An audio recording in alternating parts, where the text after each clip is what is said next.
ce charpentier normand croule sous les demandes. Isabelle et Cyril ne sont en effet pas les seuls à vouloir investir dans ces maisons à prix cassé. Ce concept est né aux États-Unis. Après le passage de l'ouragan Katrina en 2005, puis la crise des subprimes 3 ans plus tard, des millions d'Américains se retrouvent sans toit. Les tiny houses deviennent alors une alternative pour les reloger en urgence.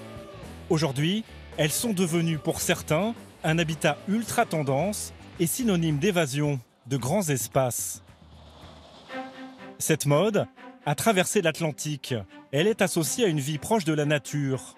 Vendue entre 35 et 75 000 euros, cette formule économique séduit. Je pense que c'est un des hébergements de demain. À quoi ressemble vraiment la vie dans ces micro-maisons? Peut-on en fabriquer une soi-même à moindre coût? Les tiny houses permettent-elles vraiment de vivre où l'on veut? Je trouve ça hallucinant qu'on nous mette en infraction parce qu'on habite autrement. Au final, acheter une tiny house, est-ce vraiment une bonne opération? Dans la région de Montpellier, Ève a réussi à se créer sur un bout de terrain son petit coin de paradis. Coucou. Habiter dans une tiny house, Je vais en profiter, là je vais faire mes déos. c'est souvent privilégier une autre philosophie de vie, moins matérialiste. Et en effet, chez Ève et Damien, son compagnon, chaque objet est recyclé. Ici, tout est fait maison. J'aime bien faire mes produits cosmétiques et ménagers maison. C'est quand même l'idée d'être dans la sobriété, de consommer moins, de consommer différemment. Et du coup, d'aller vers le zéro déchet, ça va de soi, quoi. Ça fait partie de la vie en tiny. Depuis que le couple vit ici, ils ont changé leur mode de consommation. Et voilà. Les produits alimentaires sont par exemple achetés en vrac. Et dans la salle de bain, il n'y a que des toilettes sèches. C'est lors d'une période de chômage que cette chargée de communication et ce fabricant de meubles ont le déclic. Ils décident de se débarrasser des choses futiles. Donc j'ai oublié les 15 paires de chaussures. Je dois rentrer tous mes vêtements là-dedans. On vivait dans une maison, on était locataire, une location traditionnelle, avec 2 chambres, un garage. Et on avait plein d'affaires, de meubles, des choses qu'on avait récupérées, on avait une 2 chevaux. Et on s'est dit, c'est plus possible parce qu'en fait, toutes ces affaires, on s'en sert pas. Et on s'est dit, on se sépare. Et donc on a trié, on a mis 2 ans à trier. Donc c'était très très long. Mais habiter dans 20 mètres carrés nécessite d'optimiser au maximum le moindre espace pour ne pas se sentir à l'étroit. Donc ce qui est super, c'est qu'on a pu quand même mettre une petite baignoire. Cette baignoire, une concession au confort moderne grâce à un raccordement à l'eau et à l'électricité.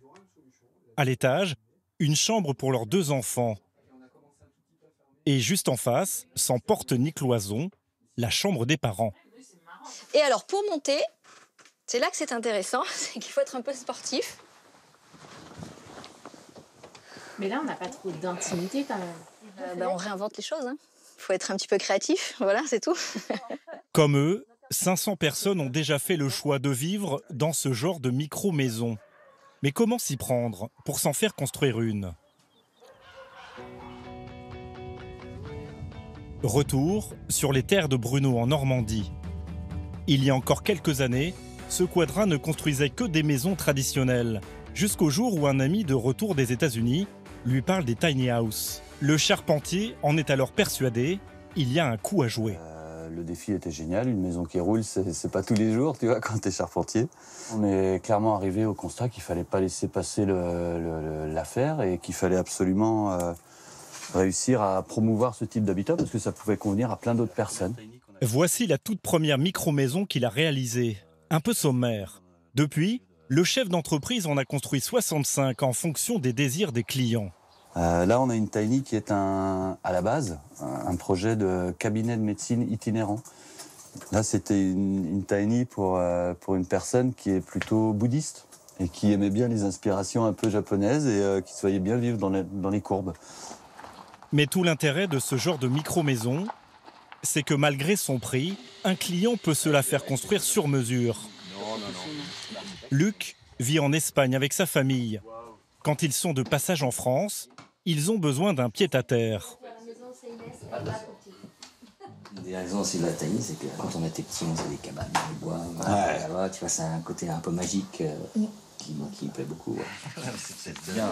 Si ce directeur d'un petit hôtel a choisi de faire appel à Bruno, c'est qu'ici, il n'y aura pas de mauvaise surprise. Le charpentier découvre les plans de la maison de vacances que son client a lui-même dessiné dans les moindres détails. Alors la cuisine, j'avais l'idée de mettre un frigidaire qui fasse à peu près 1,50 m, tu vois, et au-dessus le four.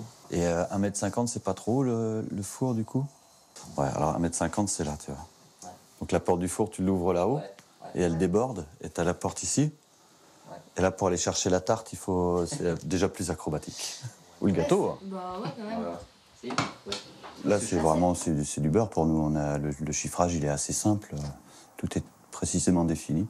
Et c'est très agréable aussi de travailler pour des personnes qui savent tout de suite ce qu'elles veulent, parce qu'au moins, on a un discours commun. Cet expatrié veut poser sa future tiny house en Dordogne. Bruno estime son projet à 65 000 €, soit 3 fois moins cher que si la famille achetait une maison traditionnelle dans ce département très touristique. Cette micro-maison est donc une aubaine.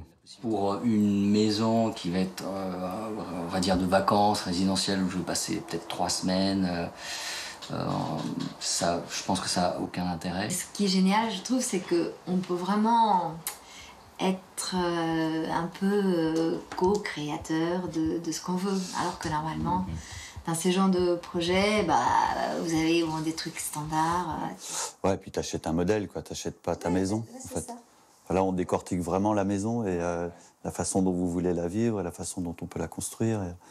Il y a un vrai jeu, quoi. Le bien de Luc sera prêt dans 6 mois. Bon, on a progressé. Ces micro-maisons, Bruno les vend en moyenne 60 000 €. Ce prix est-il justifié pour au final posséder une belle caravane en bois? En ce moment, 2 tiny houses sortent chaque mois de son atelier. Bruno emploie 11 salariés et en 6 ans, son chiffre d'affaires a triplé pour atteindre 1 million d'euros. Ah, tu peux la former un peu, la tôle, si tu l'aides. Ouais, c'est bon. Ça va le faire, c'est nickel. Ce modèle standard coûte par exemple 56 000 €. Ah, extra. Elle fait bien incrustée comme ça, c'est joli. Dans ce genre de maison, ce qui vaut le plus cher, ce sont évidemment les matériaux, comme les portes et les fenêtres, 8 000 €. Ou encore la remorque, 6 000 €. Il y a aussi bien sûr le type de bois. Bruno en utilise 3 différents, entre 400 et 2 000 € le mètre cube. Là, on a du red cedar. On a ici du Douglas. Ça, c'est le bois qui nous permet de faire les ossatures. Ici, on a de l'épicéa. Ça permet de faire tout un tas de portes, de cadres, d'aménagements. C'est clair, c'est joli et c'est léger. Donc ça convient bien pour les tiny. Des essences simples ou de luxe pour les finitions. Enfin, il faut compter 11 000 € pour tout l'aménagement intérieur.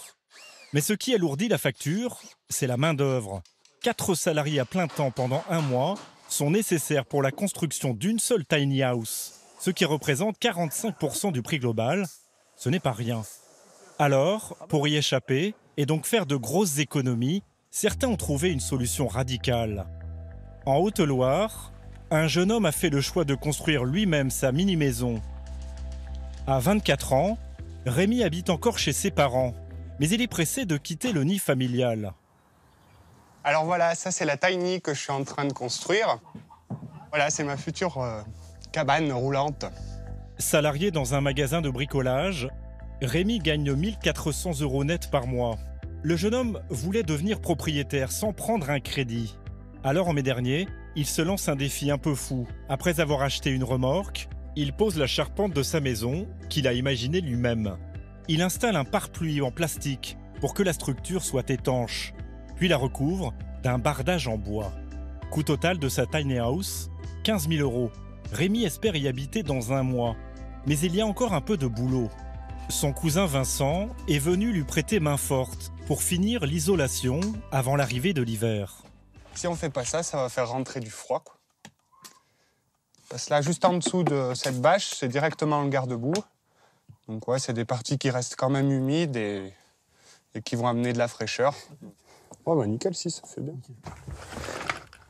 Construire une tiny house reste une longue aventure, où on en apprend tous les jours. Il vient par exemple de se rendre compte qu'il a oublié une planche pour son caisson. Oui, il faut redémonter les petits et visser un bois comme celui-ci, carrément derrière. Bon, c'est pas grave. Tant que c'est pas coupé trop court, on peut encore faire ce qu'on veut. Et voilà. C'est un jeu de construction, quelque part. Après avoir rectifié le tir, Rémi n'a plus qu'à poser son isolant. Pour le couper, il a une technique bien à lui, à la tronçonneuse. Une astuce pour réduire encore plus les frais. Une scie pour couper un isolant comme ça vaut une trentaine d'euros. Et une fois qu'on a fini d'isoler, on s'en sert plus normalement de la scie. Donc plutôt que d'avoir quelque chose qui ne me serve à rien dans mon garage, je préfère économiser 30 € et trouver une autre solution pour couper l'isolant. Qui coupe tout aussi bien. Normalement, oui.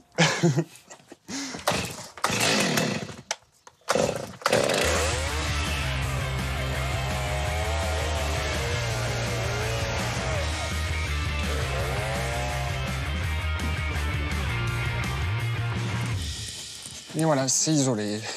Il ne lui reste plus qu'à aménager l'intérieur. Sauf qu'avant d'y habiter, il va devoir franchir une étape cruciale. Pour construire une tiny house, il faut en effet respecter 2 normes obligatoires. La taille, pas plus de 2,50 m de large, et le poids. Rémi veut s'assurer qu'il est dans les clous et décide d'aller la peser pour la première fois. Il ne faudrait pas qu'elle dépasse 3,5 tonnes, et je pense qu'elle pèse 2 tonnes. Le jeune homme a dû passer le permis BE, tracteur et remorque, pour pouvoir transporter ce type de chargement. Un coût supplémentaire de 1 000 €.